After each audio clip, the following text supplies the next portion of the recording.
নমস্কার সকলকে, Mithu's kitchen official চ্যানেলে আপনাদের সকলকে স্বাগত জানাই। আশা করি আপনারা যেখান থেকে আমার এই ভিডিওটি দেখছেন আপনারা সকলে ভালো আছেন এবং সুস্থ আছেন। আজকে আপনাদের সাথে শেয়ার করে নেব ভীষণ হেলদি এবং টেস্টি মশলাদার ইডলির রেসিপি একটু অন্যরকমভাবে। তাহলে চলুন রেসিপিটি শুরু করা যাক। তার জন্য প্রথমে আমি এখানে একটি ফ্রাইং প্যান বসিয়ে নিয়েছি, তার মধ্যে বেশ খানিকটা পরিমাণ দিয়েছি সাদা তেল, মানে ওই 2 থেকে 3 চামচের মতো। তেলটা খুব ভালো করে গরম হয়ে আসলে এর মধ্যে দিয়েছি হাতের 1 মুঠো চিনেবাদাম, খোসা শুদ্ধ চিনেবাদামটা দিয়েছি। তারপর এখানে ঝাল যে যতটা খেতে পছন্দ করবেন সেই মতো শুকনো লঙ্কা দেবেন। এখানে আমি 3টে শুকনো লঙ্কা দিয়েছি। ঝালটা কম বেশি আপনাদের পছন্দ মতো আপনারা কিন্তু এখানে করে নিতে পারেন। বাদাম এবং শুকনো লঙ্কাটাকে খুব ভালো করে একটু ভেজে নেব, গ্যাসের ফ্লেমটা লো টু মিডিয়ামে রেখে। বাদাম এবং শুকনো লঙ্কাটা যখন ভালো মতো ভাজা হয়ে যাবে মোটামুটি, ঠিক সেই পর্যায়ে এখানে আমি দিয়ে দিয়েছি রসুন এখানে প্রায় রয়েছে 12 থেকে 15 কোয়া রসুন দিয়েছি। রসুনটা একটু বেশি পরিমাণে দিতে হবে, আদার চাইতে রসুনটা একটু বেশি পরিমাণেই যাবে। তারপরে এখানে রসুনটা দেওয়ার পরেও কিন্তু খুব ভালো করে রসুনটাকে একটু ভেজে নেব, যতক্ষণ না অবধি রসুনের কালারটা একটু চেঞ্জ হয়ে আসছে এবং রসুন ভাজার পরে একটা ভীষণ সুন্দর গন্ধ বের হয়, ততক্ষণ অবধি রসুনটাকে একটু হালকা করে ভালো করে ভেজে নিতে হবে। মোটামুটি সমস্ত উপকরণগুলো যখন ভালো মতো ভাজা হয়ে যাবে, ঠিক সেই পর্যায়ে এখানে আমি দিয়ে দিয়েছি 2টো বড় সাইজের কোচানো পেঁয়াজ। এখানে আমি যতটা পরিমাণে মশলাটা বানাবো তার জন্য কিন্তু আমি এই পরিমাণগুলো নিয়েছি। মশলাটার পরিমাণটা যদি বেশি হয় সেই ক্ষেত্রে সমস্ত উপকরণ যা যা দিয়েছি এখানে তার পরিমাণও কিন্তু বেড়ে যাবে। 2টো বড় সাইজের পেঁয়াজ এখানে আমি দিয়েছি, বড় বড় ডাইস করেই কেটে নিয়েছি। যেহেতু এগুলো সমস্ত কিছু আমরা পেস্ট করব, সেই ক্ষেত্রে ছোট করে না কাটলেও চলবে, কোনো অসুবিধে নেই। ভালো করে ভেজে নেবার পরে এগুলোকে আমরা সুন্দর করে একটা পেস্ট তৈরি করে নেব। পেঁয়াজটা ভাজার সময় আমি এর মধ্যে দিয়ে দিয়েছি নুনটা এখন দিয়ে দেওয়ার একটাই কারণ, যাতে করে পেঁয়াজটা একটু তাড়াতাড়ি নরম হয়ে যায় এবং তাড়াতাড়ি ভাজা হয়ে যায়। সেই জন্য ঠিক এই পর্যায়ে আমি এখানে নুনটা দিয়ে দিলাম, তাতে করে কি হবে, সমস্ত উপকরণগুলো তাড়াতাড়ি ভাজা হয়ে যাবে। নুনটা দেওয়ার পরে খুব ভালো করে আরেকবার মিশিয়ে নিচ্ছি এবং পেঁয়াজটা দেখে হয়তো আশা করি আপনারা বুঝতে পারছেন যে কালারটা কিন্তু চেঞ্জ হয়ে গিয়েছে অনেকটা পরিমাণে এবং পেঁয়াজটা মোটামুটি আমাদের এখানে প্রায় 50%-এর মতো এখানে ভাজা হয়ে গিয়েছে। পেঁয়াজ, রসুন, শুকনো লঙ্কা সমস্ত কিছু উপকরণগুলো খুব ভালো করে ভেজে নেওয়ার পরে এর মধ্যে আমি এখানে দিয়ে দেব সাদা তিল। অতি অবশ্যই করে তিলটা দেবেন, এতে করে টেস্টটা খুব ভালো আসে। সাধারণত আমরা এই চাটনিটা বানিয়ে থাকি মোমোর সাথে খাওয়ার জন্য, ভীষণ টেস্টি হয়, রেড চাটনি যেটাকে বলা হয়। কিন্তু এই চাটনি দিয়ে আজকে আপনাদের সাথে আমি ইডলির রেসিপি শেয়ার করছি। এই ইডলিটা আলাদা করে আর কোনো চাটনির ব্যবহার করতে হয় না, শুধুই খেতে বেশ ভালো লাগে। এই চাটনির সাথে বেশ নতুনত্ব একটা ইডলির রেসিপি আজকে আপনাদের সাথে শেয়ার করে নিচ্ছি, আশা করছি আপনাদের ভালো লাগবে। এখানে প্রায় বড় চামচে 2 চামচের মতো আমি এখানে তিল দিয়েছি, সাদা তিল। তিলটা দেবার পরেও খুব ভালো করে তিলটাকে ভেজে নিতে হবে, যেহেতু তিলটা কাঁচা, মানে রোস্টেড তিল নয়, সেই জন্য তিলটাকেও খুব ভালো করে এখানে ভেজে নেব। পেঁয়াজটাও একদম নরম হয়ে কালার চেঞ্জ হয়ে গিয়েছে, তিলও খুব ভালো করে ভাজা হয়ে গিয়েছে। এরপরে একটা বড় সাইজের টমেটো আমি এখানে লম্বাটে করে কেটে নিয়েছি, একটা বড় সাইজের টমেটো এখানে দিয়েছি। ছোট টমেটো যদি দেন সেক্ষেত্রে 2টো টমেটো এখানে দিতে পারেন। টমেটোটা দেওয়ার পরেও বেশ খানিকক্ষণ ধরে ভালো করে ভেজে নেব, যাতে টমেটোটা একটু নরম হয়ে যায়, মানে ভালো করে যাতে ভাজা হয়ে যায় সেই পর্যায় পর্যন্ত ভেজে নিতে হবে। টমেটোর একটা কাঁচা গন্ধ থাকে, সেটা যাতে না ছাড়ে ততক্ষণ অবধি টমেটোটাকে ভালো করে ভেজে নেব। দেখুন সমস্ত উপকরণ কিন্তু আমাদের এখানে খুব ভালো করে ভাজা হয়ে গেছে, মোটামুটি কালারও চেঞ্জ হয়ে গিয়েছে এবং টমেটোটাও অনেকটা পরিমাণে নরম হয়ে গিয়েছে, দেখে হয়তো আপনারা বুঝতেই পারছেন।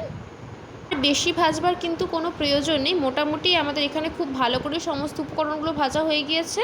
ঠিক এই পর্যায়ে কিন্তু এটাকে আমরা মিক্সিং জারের মধ্যে নিয়ে খুব সুন্দর করে একটা স্মুথ পেস্ট তৈরি করে নেব। আর একটা কথা, গরম থাকা অবস্থাতেই কিন্তু পেস্টটা তৈরি করবেন, তাতে করে না মশলাটা খুব সুন্দরভাবে পেস্ট হয়। ঠান্ডা হয়ে গেলে কিন্তু দরদরা ভাব থাকতে পারে, দানা দানা ভাব থাকতে পারে, সেই জন্য এটাকে গরম থাকা অবস্থাতেই আমি পেস্ট করে নিয়েছি, ঠান্ডা করব না। একদম মিক্সিং জারের মধ্যে নিয়ে নিয়েছি আমি ফ্রাইং প্যান থেকে। এরপরে আমি খানিকটা পরিমাণ জল দিয়েছি, দিয়ে খুব সুন্দর করে একটা স্মুথ পেস্ট আমি এখানে তৈরি করে নিয়েছি। এই মশলাটা যারা বাড়িতে বানিয়েছেন মোমোর সাথে বা নর্মালি বাড়িতে যদি কেউ বানিয়ে থাকেন তারা জানবেন কতটা টেস্টি হয় মশলাটা খেতে। তারপরে এখানে আমি সুজির মিশ্রণটা তৈরি করে নেব। তার জন্য একটি মিক্সিং বোল নিয়ে নিয়েছি, তার মধ্যে দিয়েছি 2 বাটি সুজি। যেই বাটি মেপে 2 বাটি সুজি দিয়েছি সেই বাটিরই 1 বাটি দিয়েছি টক দই এবং সেই বাটিরই দিয়েছি 1 বাটি জল। একদম পারফেক্ট পরিমাপটা আমি দিয়েছি। খুব ভালো করে মিশিয়ে আমি ঢাকা দিয়ে 15 মিনিটের জন্য রেখে দিয়েছিলাম। 15 মিনিট পর আপনাদেরকে দেখিয়ে দিচ্ছি কত সুন্দরভাবে কিন্তু মিশ্রণটা রেডি হয়ে গিয়েছে, একদম সুজিটা ফুলে গিয়েছে। তারপর এটাকে আমি মিক্সিং জারের মধ্যে নিয়ে অল্প পরিমাণে জল দিয়েছি, বেশি পরিমাণে জল দেবেন না, ব্যাটারটা খুব পাতলা হয়ে যাবে না হলে। দিয়ে খুব সুন্দর করে একটা স্মুথলি পেস্ট আমরা এখানে তৈরি করে নিয়েছি। তারপরে পেস্টটাকেও আমরা এখানে একটি বোলের মধ্যে আমি ট্রান্সফার করে নিয়েছি, যার মধ্যে আমি মশলাটা দিয়ে এটাকে খুব ভালো করে মিশিয়ে নেব। এরপরে আমরা যে মশলাটা তৈরি করে রেখেছিলাম, পেঁয়াজ, রসুন, শুকনো লঙ্কা, সাদা তিল, সেই মশলাটাকে আমি এখানে এর মধ্যে দিয়ে দিচ্ছি। মশলাটাও কিন্তু এই পর্যায়ে একদম ঠান্ডা হয়ে গিয়েছে। পুরো মশলাটা আমি এর মধ্যে দিয়ে দেওয়ার পরে এর মধ্যে দিয়ে দেব পরিমাণ মতো নুন। মশলার মধ্যেও নুন দেওয়া রয়েছে, সেই ক্ষেত্রে নুনটা একটু বুঝে ব্যবহার করবেন। সুজিটা যেই পরিমাণে নিয়েছেন সেই পরিমাণ মতো কিন্তু এখানে নুনটা দেবেন। তারপরে অল্প পরিমাণে দিয়েছি বেকিং সোডা, যাতে ইডলিটা একটু ফ্লাফি স্পঞ্জি হয় সেই ক্ষেত্রে। তারপর একটা হ্যান্ড হুইস্কের সাহায্যে খুব ভালো করে এটাকে ফেটিয়ে নিতে হবে, যাতে করে মশলা এবং সুজির মিশ্রণটা খুব ভালোভাবে মেশানো হয়ে যায়। কোনোভাবেই যাতে দলাভাব না থাকে মশলার, সেই ক্ষেত্রে কিন্তু এখানে খেয়াল রাখতে হবে। খুব সুন্দর করে ফেটিয়ে নেব, কালারটা কিন্তু ভীষণ ভালো আসে। আর এই ইডলিটা না কুইক টু রেডি বলতে পারেন, মানে খুব তাড়াতাড়ি তৈরি হয়ে যায়, আলাদা করে কোনো চাটনির প্রয়োজন পড়ে না, ভীষণ টেস্টি হয় খেতে। শুধুমাত্র 10 থেকে 15 মিনিট হাতে সময় থাকলে তৈরি করে ফেলতে পারবেন চটজলদি। বাচ্চাদেরকে টিফিনেও দিতে পারেন বা সকালের ব্রেকফাস্ট কিংবা সন্ধ্যেতে নাস্তা হিসেবেও মাঝে মধ্যে এরকম হেলদি খাবার বানিয়ে ফেলাই যায়। সবসময় তো তেল মশলার খাবার খাওয়াও ভালো না শরীরের পক্ষে, তো এরকম একটা হেলদি রেসিপি যদি থাকে তাহলে কিন্তু বাচ্চারাও খুব খুশি হবে, বড়োদেরও ভীষণ ভালো লাগবে। এরপরে আমি এখানে ইডলি যে মোল্ড রয়েছে সেই মোল্ডের মধ্যে তৈরি করব।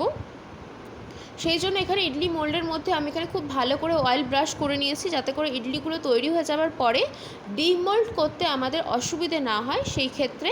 এরপরে ব্যাটারের কনসিস্টেন্সিটা আপনাদেরকে দেখিয়ে দিচ্ছি কতটা পরিমাণ আমি গাঢ় রেখেছি, আশা করি আপনারা দেখে বুঝতে পারছেন। প্রত্যেকটা ইডলি মোল্ডের মধ্যে আমি এখানে ব্যাটার দিয়ে দেওয়ার পরে খুব সুন্দর করে কিন্তু ব্যাটারটাকে দিয়ে দিচ্ছি, যাতে করে ইডলি মোল্ডগুলো খুব সুন্দর করে কভার আপ হয়ে যায়। এরপরে আমি এখানে ইডলির যে ভাপানোর যে হাঁড়ি রয়েছে, মানে যে পাত্র রয়েছে, সেই পাত্রই নিয়েছি। জল দিয়ে ভালো করে 10 মিনিট মতো ফুটিয়ে নেব, জলটা যাতে খুব ভালো মতো ফুটে যায়। আপনারা যে কোনো পাত্রের মধ্যেই করতে পারেন, কোনো অসুবিধে নেই। তারপর এখানে যে ইডলির মোল্ডগুলো রয়েছে সেগুলোকে কিন্তু এক এক করে আমি এখানে সাজিয়ে দিচ্ছি।